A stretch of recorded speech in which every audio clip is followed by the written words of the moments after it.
Highway ride पे windshield लगाते ही ये बाइक अजीब सी लगने लगेगी। जो इसके अगेंस्ट जाता है वो इसका वेट है सिटी राइड में। तो ये बाइक थोड़ी सी कंफ्यूज्ड है और इसने बाइक ने मुझे भी कंफ्यूज कर दिया। बाइक में कोई कमी नहीं है, ब्यूटीफुल लुकिंग, उसका जो बिल्ड क्वालिटी है, उसका जो paint finish, everything is top notch. Classic 350 एक बेटर वैल्यू फॉर मनी और एक सेंसिबल ऑप्शन है। तकरीबन 12-15 साल पहले रॉयल इनफील्ड ने एक बाइक लॉन्च की थी जिसका नाम था रॉयल इनफील्ड क्लासिक 350, और उस बाइक ने रॉयल इनफील्ड का फॉर्चून चेंज किया था। उसके बाद उन्होंने इंजन में कमियां थी उसको दूर किया और जे-सीरीज इंजन लॉन्च किया और क्लासिक को रिलॉन्च किया। अब सेम क्लासिक रिलॉन्च हो रही है उस एक नए अवतार में जिसको रॉयल इनफील्ड कहती है क्लासिक 650 है, जिसमें उन्होंने क्लासिक के ओल्ड स्कूल चार्म को मेंटेन किया और अपना जो टाइम टेस्टेड 650 सीसी इंजन को कंबाइन किया और उन्होंने नई बाइक बनाई जो कि क्लासिक 650। तो अगर आप बाइक को आपने वीडियोस में देखा होगा, क्योंकि ये वीडियो काफ़ी लेट है, ऑलरेडी काफ़ी वीडियो आ चुके हैं, अगर आपने सबको बाइक को शोरूम में जाके नहीं देखा है तो आप इस बाइक को समझ नहीं पाएंगे कि ये बाइक कितनी एक्चुअली में बड़ी दिखती है। ये क्लासिक के अगर और जो पुरानी अगर आप क्लासिक 350 और इसको अलग अलग देखें तो आपको शायद डिफरेंस नहीं पता लगेगा, लेकिन दोनों को अगर साथ लगा के देखेंगे तो ये बाइक बहुत बल्की लगती है, बहुत बड़ी लगती है। और इसमें इसकी फ़िट और फिनिश जो उन्होंने डिज़ाइन किया इस बाइक को, उसमें एक भी चीज़ नहीं छोड़ी है। Everything is just picture perfect. चाहे इसका आप क्रोम फिनिश देखें, चाहे इसकी आप टैंक के पेंट की फिनिश देखें, ओवरऑल फिनिश, इसका जो हेड डिज़ाइन है एग्जैक्टली द सेम डिज़ाइन है, लेकिन इसका साइज़ बड़ा है। और थोड़ा सा जो भी इसका स्टैंड देखें, चाहे इसका सिटिंग पोस्चर देखें, इन्होंने शॉर्ट गन के चेसी को यूज़ करके बनाई है बाइक, तो बहुत ही मार्जिनल डिफरेंस है, बट ये कहीं से भी शॉर्ट गन नहीं लगती। ये आपको लगेगा कि जो पुरानी क्लासिक 350 है, जो जे सीरीज़ वाला इंजन है जिसके साथ में, उसकी ये लगती है ये बड़ी बहन है। तो fattier, mightier, but maintains the old school charm. अगर मैं इसकी स्पेसिफिकेशन की बात करूँ तो इंजन तो सेम ही है जो 650 इंजन सारी बाइक्स में है। 47 bhp है, 52 न्यूटन मीटर का टॉर्क है, और टॉर्क भर भर के आप किसी भी गियर पे बहुत लो जा करके आप इसको पुल कर सकते हैं। मैंने इसको 6 गियर पे आई वाज ट्राइंग तो 35 तक बड़े आराम से मेंटेन हो जाती है और बगैर खुच के आराम से पुल अप करती है। अगर मैं आपको बताऊं इसका जो रोड जो ग्राउंड क्लियरेंस है वो थोड़ा सा नीचे है, करीब 154 मिलीमीटर है, और इसके जो ये अपसाइड डाउन दिख रहा है बट ये बेसिकली टेलीस्कोपिक है। 120 mm का इसका ट्रैवल है, 43 mm के इसके शॉकर्स हैं, और अगर पीछे की शॉकर की बात करें तो 90 mm का ट्रैवल है। ये सेम सेटअप है जो आपको शॉटगन में दिखता है। शॉकर आपको लगेगा कि है ही नहीं, पीछे वाला स्पेशली। अगर आपको स्पीड ब्रेकर दिखेगा तो वहाँ पर आपको थोड़ा सा अनसेटल करना पड़ेगा, लेकिन इस बाइक में अच्छी चीज़ ये है कि as compare to super meteor या शॉटगन जिसमें आपका सिटिंग पोस्चर थोड़ा उतना अच्छा नहीं है, शॉकर अगर आपको दिखता है तो आप थोड़ा सीट से उठ सकते हैं, क्योंकि आपके जो फुट पैक की पोजीशन है वो थोड़ा सा रिलैक्स्ड है, तो आप बाइक पे खड़े हो सकते हैं इस तरीके से। अगर जैसे आप शॉटगन में तो आप थोड़ा बहुत कर लेंगे, सुपर मीटियर में आप सोच भी नहीं सकते क्योंकि उसका फुट पैक पोजीशन थोड़ा आगे है। अगर आपको, चूँकि शॉकर पीछे का सस्पेंशन जो है वो स्टिफ है, तो आप थोड़ा सा you can stand on the bike, तो आप मैनेज कर सकते हैं। और जो लाइट सेटअप है, जैसे बाकी लाइट्स हैं, मुझे लग रहा है इसका डायमीटर थोड़ा सा ज़्यादा है, और एलईडी सेटअप है लाइट में। पायलट लाइट भी एलईडी है, इसके जो इंडिकेटर्स हैं ये हैलोजन है। लाइट का जो मैं आपको नाइट वाला एक विज़न, नाइट टाइम एक इसकी अलग से शूटिंग करके दिखाऊंगा कि ये कितनी अच्छी या बुरी है। मेरे ख्याल से बुरी ही होगी, क्योंकि ये स्पेशली लाइट रॉयल इनफील्ड को ब्लेम नहीं कर सकते। मेरे पास टाइगर है, उसकी भी लाइट बहुत ख़राब है, इतनी महंगी बाइक होने के बाद भी। तो आपको, अगर आपको नाइट राइड करनी है तो आपको ऑक्सिलरी लाइट लगानी ही पड़ेंगी। लाइट मुझे लगता है कि ये सेम सेटअप ही है, बट मुझे थोड़ी सी बड़ी लग रही है। और एक शिकायत है कि अगर ये सब कुछ LED था तो इसको भी LED कर देते। इसको हेलोजन क्यों रखा है मुझे समझ में नहीं आ रहा है। एक चीज़ इंटरेस्टिंग है यहाँ पर कि ये जो ब्रेक्स पे आपको रॉयल एनफील्ड की बैजिंग दिखेगी, जो कि मैंने सुबह देखी। मैंने कल बाइक मेरे पास आई थी, बट मैंने पहले नहीं देखी थी। तो यहाँ पर आपको, बट ये है बेसिकली ब्रेम्बो ही है या ब्राइबर है, जो भी रॉयल एनफील्ड का है, ब्राइबर आई थिंक है।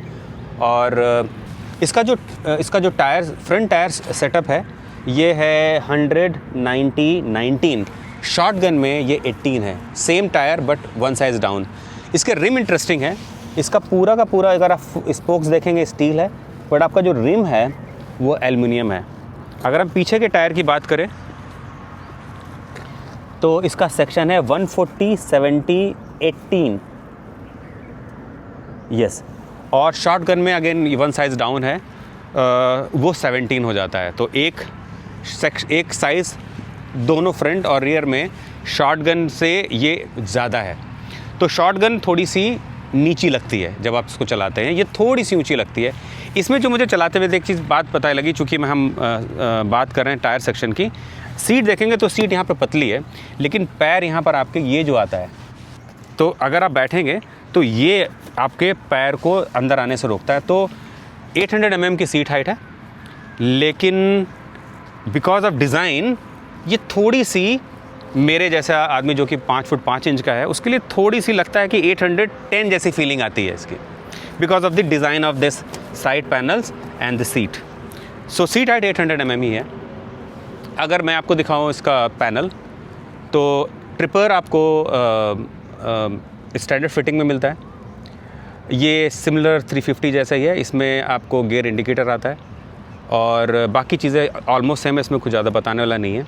डिज़ाइन एग्जैक्टली पुरानी जो एग्जिस्टिंग 350 सीसी का जो क्लासिक सेटअप है वैसा ही है, थोड़ा सा साइज़ बड़ा है।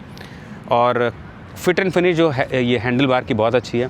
जैसे मैंने बताया कि हैंडल अगर आप नॉर्मली पकड़ते हैं तो आपके हैंडल यूँ रहते हैं, इसमें आपके हैंडल थोड़ा सा रिस्ट आपकी यूँ बाहर जाती है। तो अगर आप क्लासिक 350 देखेंगे तो उसमें जो हैंडल बार है वो आपका यूँ रहता है। तो आपको थोड़ी देर बाद इसमें लगता है कि थोड़ा सा आपका हाथ यूँ बाहर जा रहा है। तो मुझे तो बहुत ज़्यादा फ़र्क नहीं लगा, लेकिन किसी को लग सकता है कि रिस्ट पोजीशन थोड़ी सी बाहर की ओर निकलती है। और ये बैजिंग मुझे बहुत अच्छी लगी, जो ये इन्होंने बैजिंग लगाई है, बहुत माइटियर लगता है इससे हैंडल बार आपका। ये पूरी की पूरी फिट एंड फिनिश जो है वो मेटल की है और क्रोम है और स्टर्डियर लगती है। आपके पास एडजस्टेबल लीवर्स हैं दोनों साइड, तो आप अपने हिसाब से इसको एडजस्ट कर सकते हैं। मुझे तो बहुत कंफर्टेबल लगा। आते हैं टैंक साइज़ पे। टैंक साइज़ इसका है 14.8 लीटर का, और मुझे जो लग रहा है कि इसकी जो एवरेज आएगी, जो इतना मैंने चलाया और जिस हिसाब से मीटर मैंने एग्जैक्ट नहीं बता सकता, लेकिन मुझे लगता है कि ये नॉर्मली जो 650 सीसी की बाकी बाइक्स हैं उनके जैसे एवरेज होगा, क्योंकि थोड़ी सी हैवी है as compare to other bikes. और शॉटगन के करीब करीब बराबर है। शॉटगन इससे 3 किलो हल्की है, यह 243 kg की है, वो 240 वेट है। तो मुझे लगता है कि ऑलमोस्ट 3 kg से बहुत फ़र्क तो नहीं पड़ेगा। मुझे लगता है आपको 20 और 22, और बहुत अच्छे राइडर हैं तो शायद 25 दे दें, बट इससे ज़्यादा की आप उम्मीद ना करें, इससे ज़्यादा आपको एवरेज नहीं मिलेगा। 20 देगी। और अगर आप थोड़ा सा रफ़ चलाएंगे और मेंटेन करके रखेंगे तो ऑन एन एवरेज 22, और बहुत अगर आप कंट्रोल करके चलाएंगे 80 के ऊपर नहीं जाएंगे तो शायद आपको ये 25 का average they they, but you can expect 20-22। इसका व्हील बेस जो है वो बहुत बड़ा है। जैसा मैंने आपको शुरू में बताया कि बाइक बहुत बड़ी लगती है क्योंकि इसका व्हील बेस बहुत बड़ा है। तो अगर आप मेरा सजेशन है आप इसको शोरूम में जाएँ, क्लासिक 350 और क्लासिक 650 को आमने सामने रख के देखें तो आपको समझ में आएगा कि ये बाइक क्या चीज़ है। बहुत सुंदर है। आई थिंक मेरा मानना ये है कि रॉयल इनफील्ड के शोरूम में जितनी भी बाइक खड़ी होंगी उसमें सबसे खूबसूरत, सबसे अच्छी बाइक है। जनरली बोलूँ तो इसकी जो पेंट फिनिश है, इसकी जो क्रोम फिनिश है, everything is like top notch. किसी भी इंटरनेशनल ब्रांड के साथ ये कम्पीट कर सकती है। अब आपको बाइक ख़रीदनी चाहिए या नहीं ख़रीदनी चाहिए, ये मैं आपको लास्ट में बताऊंगा आफ्टर हैविंग द राइड। अभी इस वीडियो के पार्ट 1 में तो आपने देख लिया कि गाड़ी क्या है, ओवरऑल स्पेसिफिकेशंस क्या हैं। तो अब चलते हैं, गाड़ी को थोड़ा चलाते हैं, चला के देखते हैं कि क्या इसमें इतना दम है कि ये क्लासिक 350 से कितनी बेटर है। तो देखिए, बेटर तो है, गाड़ी जो है बहुत ही बैलेंस्ड है। अगर आप देखें बिल्कुल बैलेंस है, कोई कहीं कोई शेक नहीं है, कुछ नहीं है। और ये रॉयल इनफील्ड का एक जो मुझे एक चीज़ बहुत अच्छी लगती है कि एक हिमालयन अगर एक्सेप्शन छोड़ दें, जिसमें इनकी जो राइट साइड का जो मूवमेंट का जो प्रॉब्लम था, उसके अलावा जितनी भी बाइक्स इन्होंने बनाई हैं उसमें गाड़ी का बैलेंस बहुत अच्छा है। तो अगर मैं इस गाड़ी को ऐसे छोड़ दूं तो ये आराम से चलती है, गाड़ी बिल्कुल भी नहीं हिलती है, बिल्कुल सॉलिड, रॉक सॉलिड चिपक के चलती है। दूसरी चीज़ जो पहले आपको बैठ के लगता है कि आप कमांडिंग पोजीशन में है, बिल्कुल जो क्लासिक स्टाइल है क्लासिक 350 का, आपकी सिटिंग पोजीशन एग्जैक्टली वैसे ही है, आपके फुट पैक पोजीशन एकदम रिलैक्स है, आप इस पे आराम से स्ट्रेट होकर के बैठ सकते हैं। जो हैंडल बार है उसका जो पोजीशन है वो थोड़ा सा डिफरेंट है क्लासिक 350 के। कैसे, मैं बताता हूँ आपको। क्लासिक 350 में आपकी जो रिस्ट पोजीशन रहती है वो यूँ रहती है, इसमें रिस्ट पोजीशन आपकी यूँ रहती है। ये तो थोड़ा सा मुझे लगता है कि अगर आपको ये फ़र्क नहीं पड़ता तो ज़्यादा दिक्कत नहीं है, लेकिन दिक्कत डील ब्रेकर नहीं है। थोड़ा सा मुझे लगता है कि हैंडल बार बाहर की ओर निकले हुए, जिसकी आपकी रिस्ट पोजीशन भी थोड़ा सा बाहर एक्सटेंड होती है, ऐसे इस तरीके से एक्सटेंड होती है, ऐसे यूँ।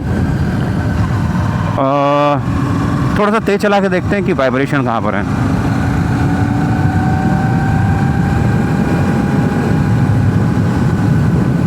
तो अभी मैं हूँ 90 पे मुझे सीट पे बजिंग महसूस हो रही है। ना तो हैंडल बार पे बजिंग है, ना ही फुट पैक्स पे बजिंग है। सीट के नीचे से बजिंग आ रही है। अब 100 पे जो बजिंग है वो थोड़ी सी अब वाइब्रेशन पे कन्वर्ट हुई है।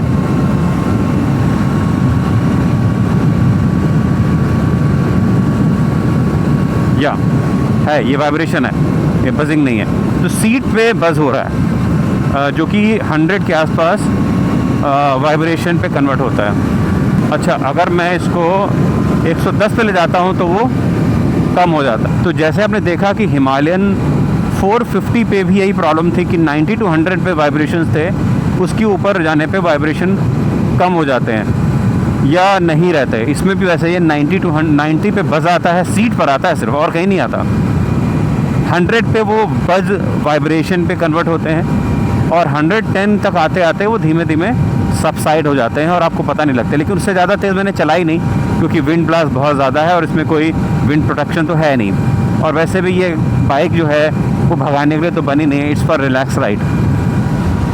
अब आते हैं इंजन की परफॉर्मेंस पे। इंजन की परफॉर्मेंस, जैसा कि ये इंजन टाइम टेस्टेड है, वेल प्रूवन है, तो इंजन से कोई शिकायत नहीं है, मस्त भागती है बाइक। अभी मैं 6 पर हूँ और देखता हूँ कि ये कहाँ से उठाती है, क्योंकि जैसे आपको पता है कि ये 52 Nm टॉर्क है, इसमें 47 bhp है।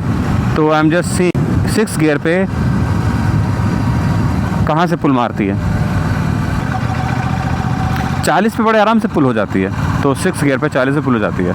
इसका मतलब देखो, इस इंजन के बारे में ज़्यादा बात करने को कोई फ़ायदा तो है नहीं, सबको पता है इंजन टाइम टेस्टेड है। जिसका जो गियर बॉक्स है एकदम मक्खन है, अप शिफ्ट डाउन शिफ्ट दोनों ही बढ़िया चल रहे हैं। कोई बिल्कुल स्मूथेस्ट एक्सपीरियंस मिलेगा आपको, बहुत बढ़िया एक्सपीरियंस है। अभी मैं 90 पर हूँ और दोनों बैक व्यू मिरर में कोई भी वाइब्रेशन महसूस नहीं हो रही है और पीछे का व्यू एकदम बढ़िया दिख रहा है। एक चीज़ जो सीट का कंफर्ट है, ये लॉन्ग अगर आप डिस्टेंस कवर करेंगे तो ये सीट चुभने लगती है, ऐसा मुझे लगा क्योंकि अभी मैंने ज़्यादा नहीं चलाई, मुश्किल से 20 किलोमीटर चलाई होगी बाइक, लेकिन सीट कंफर्ट थोड़ा बेटर हो सकता था कुशनिंग। वेट की बात करें तो चलाते वक्त बाइक का वेट बिल्कुल फील नहीं होता है। और ये इसका एक अलग से मैं एक पार्ट शूट करूँगा ट्रैफिक में कि अगर आप थोड़ा सा फ्लिक करके बाइक को चलाते हैं छपरी स्टाइल में तो काटना पड़ता है ना आपको राइट लेफ़्ट ट्रैफिक सिचुएशन में, तो वहाँ पर ये बाइक कैसा परफॉर्म करती है तो उसके बारे में अलग से बात कर लेंगे। अब आते हैं शॉकर पे। आपके जो सस्पेंशंस हैं, सस्पेंशन का स्पेसिफिकेशन तो आपने सुन ही लिया है, अपसाइड डाउन है, अपसाइड डाउन दिखता है, सॉरी। इसका जो शॉकर है वो टेलीस्कोपिक है, देखने में अपसाइड डाउन लगता है। और इसका जो ट्रैवल है फ्रंट का वो 120 है और पीछे का है 90। अब पता नहीं लेकिन 90 है भी कि नहीं पता नहीं, कागज़ों पे तो 90 है लेकिन फील नहीं होता है, क्योंकि जैसे ही आपको स्पीड ब्रेकर दिखता है ना तो आपकी जान सूख जाती है, आपको खड़े होना पड़ता है। इस बाइक में अच्छी चीज़ ये है क्योंकि जो फुट पैक पोजीशन है वो ऐसे है कि आप ऐसे खड़े हो सकते हो इस बाइक पे। तो अगर आप स्पीड ब्रेकर वगैरह आ रहा है तो आप उसको मैनेज कर सकते हो, क्योंकि बाइक मैनेज नहीं करती है बाइक आपको उछाल देगी। तो शॉकर पीछे का स्टिफ है जैसा कि आपको शॉटगन में या सुपर मीटियर में दिखता है, लेकिन इसमें अच्छी चीज़ ये है कि आप अपने पैरों का उपयोग करके थोड़ा सा खड़े हो करके उस जो आपको झटके लगने वाले हैं आपके बम पे, आप उसको थोड़ा मिनिमाइज़ कर सकते हैं। अगला शॉकर ठीक है, बहुत ज़्यादा अनसेटलिंग नहीं है। पीछे के शॉकर में थोड़ा सा काम हो सकता था, बट चूँकि बाइक का वेट बहुत ज़्यादा है, जैसा कि आपको पता ही है कि ये तकरीबन 243 kg की है और ये शॉटगन से भी 3 kg ज़्यादा है, तो मतलब हो सकता है कि हमारे लिए बात करना थोड़ा आसान हो, डिज़ाइनिंग टीम के लिए शायद इतना आसान ना हो कि इतनी भारी बाइक को कैसे सॉफ्टवेयर शॉकर दें। लेकिन एक चीज़ जो मैं आपको बताऊं कि अगर जैसे ये एक्सप्रेस वे है, एकदम बढ़िया रोड है, अगर आप इसको यहाँ चला रहे हैं तो आपको शॉकर के बारे में कोई कंप्लेन नहीं आएगी। अगर आप शहर में चलाएंगे जहाँ पर थोड़ा सा ब्रोकन सेक्शंस हैं या जहाँ पर स्पीड ब्रेकर्स हैं, और हमारे यहाँ के जो स्पीड ब्रेकर भी होते हैं वो ऐसे होते हैं कि आपकी गाड़ी के शॉकर तोड़ दें, मतलब स्पीड ब्रेक करने के लिए नहीं होते, वो बाइक को तोड़ने के लिए होते हैं। तो ऐसे शॉकर पे तो कोई भी बाइक अच्छे से नहीं चलती है, आपको सेकंड गियर डालना ही पड़ता है और धीमे धीमे निकालनी पड़ती है बाइक। लेकिन हीटिंग तो मुझे नहीं लगता इसमें कुछ फील हो रही है, जैसे कि बाकी बाइक्स में ये इंजन परफॉर्म करता है, मुझे कोई हीटिंग महसूस नहीं हो रही। मैं काफ़ी देर से तकरीबन 90 और 100 के बीच में चल रहा हूँ, तो मुझे तो कोई भी प्रॉब्लम नज़र नहीं आ रही है। टॉर्क भर के इस बाइक में किसी भी गियर से कहीं पर भी उठा दो, खच खच खच खच कुछ होता नहीं है। और थर्ड गियर पे आप पूरे दिन शहर में चला सकते हो, ऐसा मेरा मानना है। और शाम को मैं जब एक ट्रैफिक का पार्ट शूट करूँगा और थोड़ा नाइट का भी शूट करना है, तो जब मैं वो सेक्शन शूट करूँगा तो ज़्यादा अच्छे से आपको और भी बातें बता पाऊँगा। लेकिन बाइक बहुत ही ज़्यादा सेटल्ड है, एकदम प्लांटेड है। तो इसका जो 243 kg का जो वेट है और इसका जो इंजन परफॉर्मेंस है वो बहुत एक दूसरे को कॉम्प्लीमेंट करते हैं। टायर की ग्रिपिंग भी बहुत अच्छी है, और अगर मैं इसको टर्न करता हूँ, जैसे मैं इस तरीके से फ्लिक करता हूँ, तो ये बाइक आपको बहुत कॉन्फिडेंस देती है। तो वो बाइक का जो बैलेंसिंग है, इसके टायर की जो प्रोफाइल है और इसका जो इंजन परफॉर्मेंस है, ये तीनों चीज़ें बहुत अच्छी कॉम्प्लीमेंट करती हैं एक दूसरे को। 100 के बाद ऐसा विंड ब्लास्ट आता है भाई साहब कि आपकी ना बैंड बज जाती है, लगता है बाइक तो आगे चली जाएगी, आप उड़ के पीछे चले जाएंगे। मतलब ये बाइक 90-100 वाली है। अगर अब इसको तेज़ चलाना है तो आपको इसमें विंड प्रोटेक्शन का इंतज़ाम करना पड़ेगा। तो इस बाइक को आपको सही में अगर एंजॉय करना है हाईवेज़ पे भी, तो आप इसको 90 और 100 के बीच में रखिए। जहाँ आपको ज़रूरत पड़े थोड़ी सी तेज़ करके आप आगे निकल जाइए, ओवरटेक कर लीजिए, फिर वापस अपने 90 और 100 पे सेटल कर लीजिए, और आपको लगेगा कि आप रोड के शहंशाह हैं, एकदम मस्त। तो अभी आपने जो फर्स्ट पार्ट में देखा कि जो भी स्पेसिफिकेशंस वगैरह हैं वो मैंने आपको बताया, और बाकी बाइक की राइड क्वालिटी कैसी वो मैंने आपको बताया।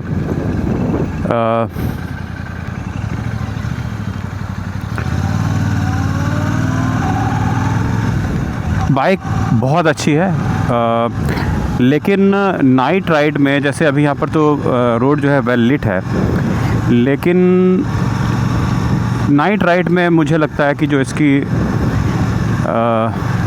हेडलाइट है वो उतनी ही ख़राब है जितनी रॉयल इनफील्ड की बाकी बाइक्स में है। और जो मैं एक्सक्यूज़ सुनता हूँ रॉयल इनफील्ड से या बाकी और भी बाइक से, जो RTO अप्रूव्ड परसेंटेज है इल्यूमिनेशन का, हम उससे ज़्यादा नहीं रख सकते। लेकिन मुझे समझ में ये नहीं आता कि जो एक्टिवा है वो तो इससे छोटी बाइक है, उसमें इससे बेहतर लाइट है। या अगर अभी जो एक्सपल्स आई है उस पर हीरो ने लाइट अपनी चेंज की है, even that is a very good light, उसका थ्रो अच्छा है।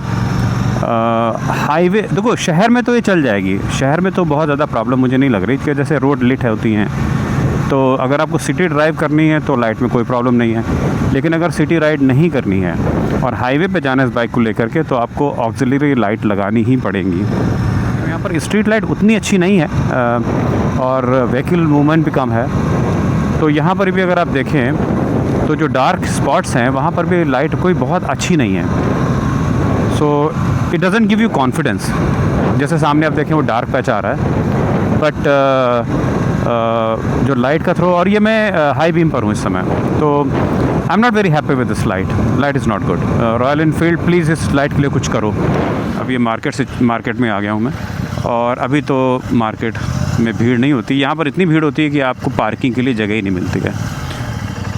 तो अभी तो ट्रैफिक बहुत कम हो गया है, लेकिन फिर भी मैं देखता हूँ कि बाइक ठीक है, मतलब वेट फील नहीं हो रहा है मुझे।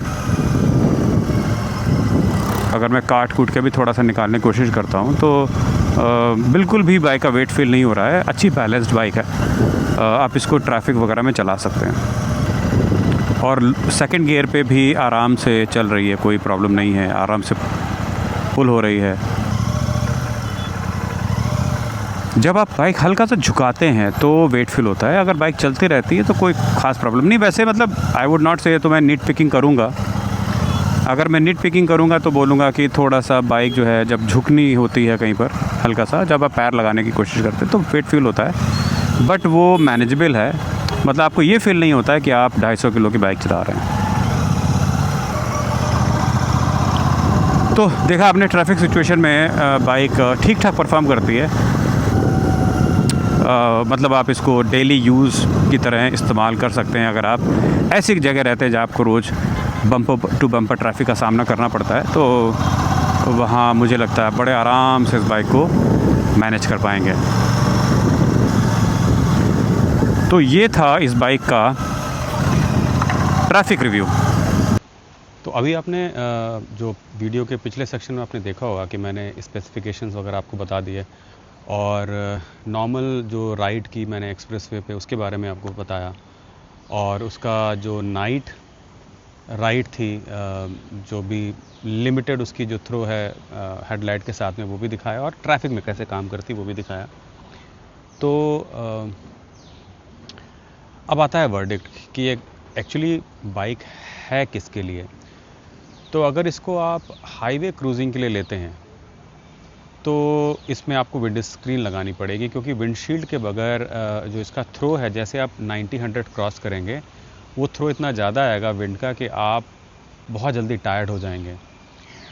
तो और लेकिन दिक्कत ये है कि क्लासिक का जो ये डिज़ाइन है, जैसे इस पर आप विंडशील्ड लगाते हैं, ये बाइक का सारा जो एक क्रेज़ और उसका जो एक पर्सनालिटी है वो कंप्रोमाइज़ होता है। तो this bike looks beautiful without the windshield. Highway ride पे विंडशील्ड लगाते ही ये बाइक अजीब से लगने लगेगी। तो दूसरा ऑप्शन ये है कि आप इसको डेली राइड के लिए लें। तो डेली राइड के लिए जो मुझे लगा 243 kg makes this bike very very heavy, specially in tough conditions where you don't have space to turn the bike with engine on. अगर आप पार्किंग लॉट में हैं, आपने सड़क के किनारे कहीं पर लगा दी मार्केट में, और अगर आपकी जो रोड है वो आपकी जो पाथ है जहाँ अपने नॉर्मली हम बाइक लगाते हैं मार्केट्स में, अगर वो 2 इंच भी ऊपर हो गया तो आप बाइक अकेले नहीं निकाल पाएंगे। अगर वहाँ पर टर्न करने की जगह नहीं हुई तो आपको किसी को बुलाना पड़ेगा जो आपकी बाइक खींचे और निकाले। तो ये इशू है। फिर आता है कि क्या ये बाइक फन टू ड्राइव है? बिल्कुल है। हाईवेज़ पे फन टू ड्राइव है। 90 to 100 की स्पीड पे बहुत मज़े से चलती है। 90-100 के बाद जो बज़ हैं वो थोड़े से वाइब्रेटिंग हो जाते हैं, स्पेशली सीट पर। तो आपको बाइक को तेज़ करना पड़ेगा, जैसा कि अब मैंने राइड करते वक्त बताया कि ये 110 के ऊपर आपको जाना पड़ेगा, और 110 के ऊपर विंड ब्लास्ट बहुत ज़बरदस्त आता है और आप हमेशा तकलीफ़ में रहेंगे, जल्दी थकेंगे। तो फिर बाइक कौन ले? तो अगर आपको फ़न टू ड्राइव बाइक लेनी है और आपको शाम को इवनिंग राइड करनी है, 80, 90, 100 की रफ्तार में चलानी है, ऑफिस जाना है, शहर के अंदर ही चलानी है, तो फिर 650 सीसी क्लासिक लेनी क्यों है?